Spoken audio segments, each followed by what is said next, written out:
제가 오늘 원비톡에서 발표를 할 주제는 오리엔티어링이라는 스포츠 종목입니다. 저희 와이프가 그 스포츠 지도사 자격증을 준비하면서 그 실기 종목으로 오리엔티어링이라는 종목을 채택을 했고 그 실기를 준비하는 과정에서 두 차례 경기를 같이 참석하면서 이 오리엔티어링이라는 종목을 알게 되었습니다. 네, 이 오리엔티어링이라는 거를 아시는 분이 있을지 모르겠는데 국내에서 이렇게 많이 알려진 경기는 아닌 것 같습니다. 그 유럽 쪽에서 많이 하는 경기인 것 같고, 그래서 이 오리엔티어링에 대해서 설명을 드리면은 오른쪽 그림과 같이 그 나침반과 지도를 이렇게 가지고 주황색과 하얀색으로 표시된 그 컨트롤 포인트라는 그 지점을 찾아다니면서 최단 시간에 그 컨트롤 포인트를 순서대로 찾아내는 사람이 우승을 하는 그런 경기입니다. 지역을 이렇게 이동할 때 항상 같은 경로로 가는 것이 아니라 최적의 경로를 찾아내야 되고 컨트롤 포인트로 이동을 하게 됩니다. 저 같은 경우는 초보자 경기에 참석을 해봤고 그리고 가족 경기 이렇게 두 번을 참석해 봤는데 이게 초보자 같은 경우는 그 컨트롤 포인트를 찾는 게 쉽게 되어 있어서 달리면서도 컨트롤 포인트가 보여요. 그래서 쉽게 찾을 수가 있는데 상급자로 갈수록 지도를 정확히 보지 않으면 찾을 수 없는 그런 어려운 장소에 컨트롤 포인트를 놔두다 보니까 지도를 보고 나침반을 통해서 방향을 이렇게 정확하게 보는 게 중요하다고 합니다. 달리기를 해보신 분들은 아시겠지만 이게 아웃도어에서 이루어지다 보니까 공원에서도 하고 가족 경기 같은 경우는 숲에서 이렇게 하게 됐는데 그런 아웃도어에서 오는 즐거움 그리고 달리기를 하면서 땀을 내고 하니까 거기서 오는 피트니스적인 그런 즐거움 보물찾기를 하는 것 같은 그런 재미가 있어요. 이렇게 문제를 찾아낸다고 여기 표현이 되어 있는데 그 컨트롤 포인트를 지도를 보고 정확하게 내가 찾아냈을 때 그런 희열감 같은 게 있더라고요. 그래서 개인전 같은 경우는 뭐 다른 사람들하고 달리지만 그래도 여러 사람들하고 달리기를 같이 하고 그리고 가족 클래스로 참석했을 때는 가족들하고 같이 지도를 보면서 즐겁게 이렇게 게임을 참석할 수 있습니다. 이 역사적인 걸 보면은 처음에는 군사 목적으로 이게 만들어졌다고 하네요. 이게 점차 발전은 돼가지고 스포츠로 발전돼서 역사적으로 좀 살펴보면은 노르웨이에서 첫 번째로 그 오리엔티어링 그 컴페티션이 이제 열렸다고 하고요. 그리고 1961년에 코펜하겐에서 그 국제 연맹이 설립되게 됩니다. 제가 실제 접했던 거는 풋 오리엔티어링이라고 발을 써서 컨트롤 포인트에 들어가는 건데 자전거를 타는 것도 있고 스키 타는 것도 있고 그리고 트레일 오리엔티어링이라고 해서 산악 같은 데를 타면서 그 컨트롤 포인트를 찾아내는 이런 다양한 종목들이 있습니다. 달리기 마라톤 대회 나가보신 분들은 아시겠지만은 그것도 그룹이 나눠지긴 하는데 뭐 A, B, 뭐 C 그룹, D 그룹 해서 속도에 따라서 그룹을 나누게 되는데 이건 국가대표도 있습니다. 실제로 국가대표도 있어서 엘리트 그리고 초보자 그리고 그 외에 이제 뭐 중급자들 그런 그룹이 나눠지게 되고 그 그룹에 따라서 출발 레인에 서게 됩니다. 동시에 출발하는 게 아니고 그 각 그룹별로 뭐 초보자를 예로 들면은 초보자 한 분이 먼저 출발하시고 그 뒤에 1분 있다가 또 다른 초보자가 출발을 하고 이런 식으로 앞뒤 간격을 텀을 둬가지고 출발을 하게 되고 대회 시작 전에는 지도를 볼 수가 없습니다. 그래서 미리 파악해 놓는 건 불가능하고 출발하세요 땅 하면은 동시에 지도를 들고 뛰어가면서 그 시작점에서 지도를 보게 되고 이런 식별표 같은 게 또 주어져요. 자기가 찾아야 되는 컨트롤 포인트를 가서 찾아내는 것입니다. 그리고 예제는 순서대로 31, 2, 3, 4 뭐 이렇게 돼 있는데 실제 대회에 제가 참석했을 때는 컨트롤 포인트 순서가 이렇게 정확하게 순서대로 되는 게 아니고 뭐 31, 3, 33, 뭐 이런 36, 막 이런 식으로 사이사이가 막 없었어요. 왜냐하면 다양한 종목 선수들이 참석하다 보니까 그 종목마다 컨트롤 포인트가 순서대로 안 돼 있고 이렇게 겹칠 수도 있고요. 초보자랑 뭐 엘리트랑 겹칠 수도 있고 아예 다를 수도 있고 막 그런 식으로 이렇게 혼합되어 있습니다.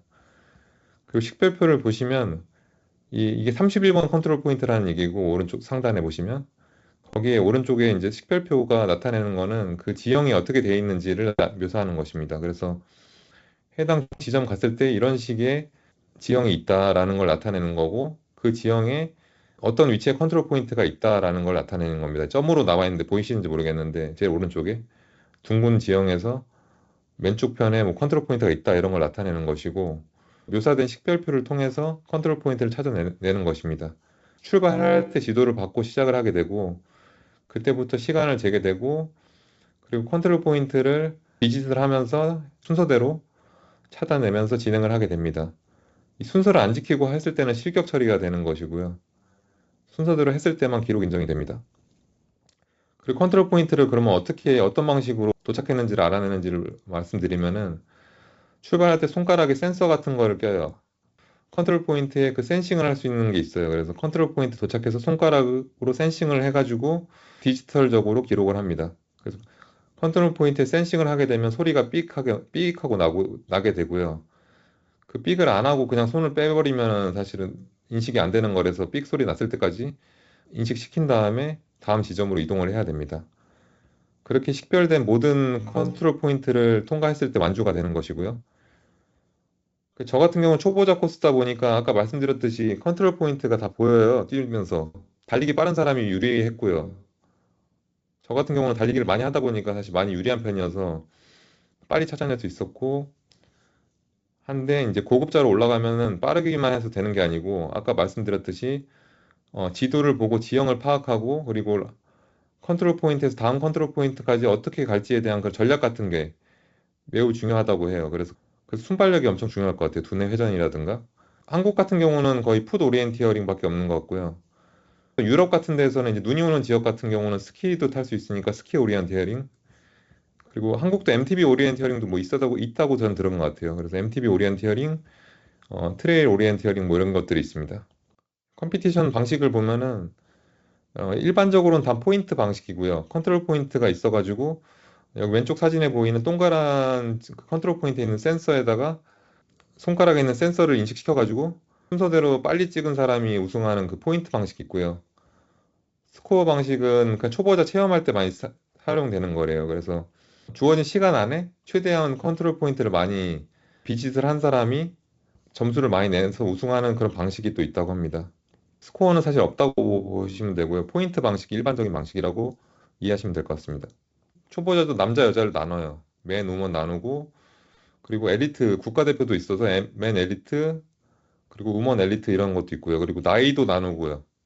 나중에 시상할 때는 연령별 시상을 따로 해요. 나이 든 사람 따로, 젊은 사람 따로 이렇게 경기를 겨루게 됩니다. 맵을 거기에서 출발할 때 주기 때문에 맵이 꼭 필요하고 상급자로 올라가면 방향 잡는 것도 중요하기 때문에 나침반 같은 게 필요하고요. 초보자는 필요 없는 것 같아요. 제가 해봤을 때는. 슈즈도 중요해요. 산 같은 거 탈 때 이제 미끄러질 수가 있기 때문에 막 뛰어다니기 때문에 뭐 기록 내겠다 그러면 엄청 빨리 뛰어야 되거든요. 그래서 산악 지형 같은 것도 커버되고 로드도 커버가 되기 때문에 트레일 러닝화 같은 거 하나 있으면 좋을 것 같습니다. 처음에 뭐 할 때는 산악 같은 거는 위험할 수도 있으니까 이제 공원 대회 같은 거 참석하면 좋을 것 같습니다. 지형 이제 색깔 같은 거랑 뭐 이런 걸 통해서 어떤 지형인지 뭐 이런 것들을 파악하는 게 중요하고요. 네, 상급자로 올라갈수록 이런 게 중요하기 때문에 이런 것들을 어떻게 보는지 빨리 보는 능력이 매우 중요하다고 합니다. 대회 참석을 하시게 되면은 방향을 처음에 잡아야 돼요. 내가 어느 방향에 있는지. 이게 제일 가장 중요하고 처음 시작할 때 일단 방향 잡았다 싶으면 그때부터 그냥 뛰면 돼요. 사실 초보자 같은 경우는 목적지로 뛰어가면 됩니다. 쉬운 경로를 찾는 게 당연히 유리하고요. 무조건 빨리 간다고 이게 되는 게 아닌 게 저도 대회 참석해서 헤맨 적이 있는데 한 번 헤매면 진짜 머리가 까매져요. 거기서 시간을 한 1, 2분을 소모하게 됩니다. 그래서 정확하게 찾아내는 게 중요하기 때문에 어느 정도 컨트롤 포인트 도착했다 그러면 아까 식별표를 통해서 그 컨트롤 포인트가 어떤 건지를 정확히 식별한 다음에 체크를 해야 됩니다. 이 대회 참석하시기 위해서는 그 사단법인 대한 오리엔티어링 연맹이라는 사이트가 있고 이 홈페이지 들어가시게 되면 대회 신청을 할 수 있고 대회 리스트가 나오게 됩니다. 그러면 신청을 하시게 되면 되고요. 달리기 대회 접수해 보신 분들은 아시겠지만 3분 컷, 뭐 1분 컷 해가지고 시작하자마자 바로 접수 못하면은 신청 못 하는데 오리엔티어링 같은 경우는 비인기 종목이다 보니까 그냥 하고 싶을 때 하시면은 언제든지 뭐 신청 가능합니다. 근데 재미 요소만 따졌을 때는 전 달리기보다 더 재밌는 것 같아요, 이게. 왜냐하면 그 달리기는 뭐 단순히 뛰기만 하는데 이거는 약간 두뇌 싸움도 있어가지고 컨트롤 포인트를 찾아내는 것들 그걸 찍었을 때 희열이 꽤 커가지고 재미 요소만 따졌을 때는 저는 오리엔트 히어링이 더 재밌는 것 같아요. 비용도 저렴해서 이게 이해가 쉬운 영상이 있어서 제가 찾아놨는데 이거 한번 보시고 마무리하겠습니다.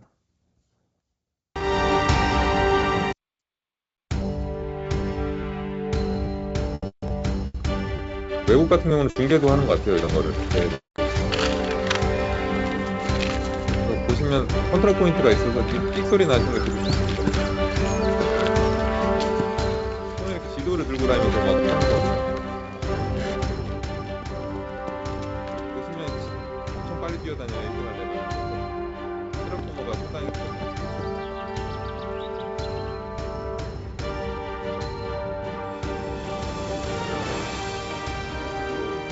이것도 중계도 하나 봐요.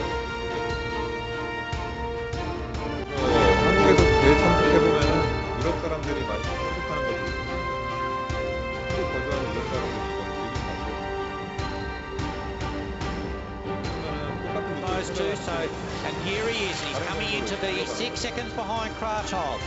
And Terry Giorgio is doing even better, and he hits the front. So Giorgio and Londoners both right in the mix with Kratov. 스키 타는 오리엔트링 한거 말씀드렸잖아요.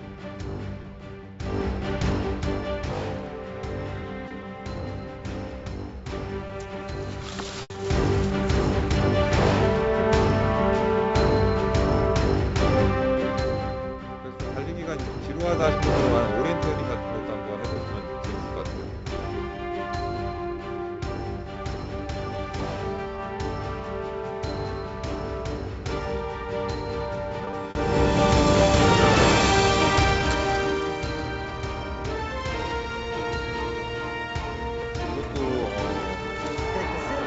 이것도 달리기에서 메달을 받진 않고 입상을 하는 사람에 대해서 트로피랑 메달 같은 걸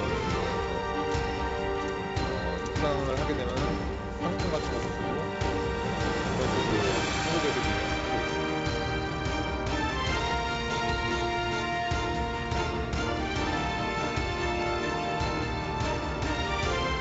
산도 뛰어다니는 것도 그리고 막 쓰러지죠. 엄청 열심히 뛰어야 우승을 할 수 있기 때문에 제가 준비한 발표는 여기까지입니다. 감사합니다.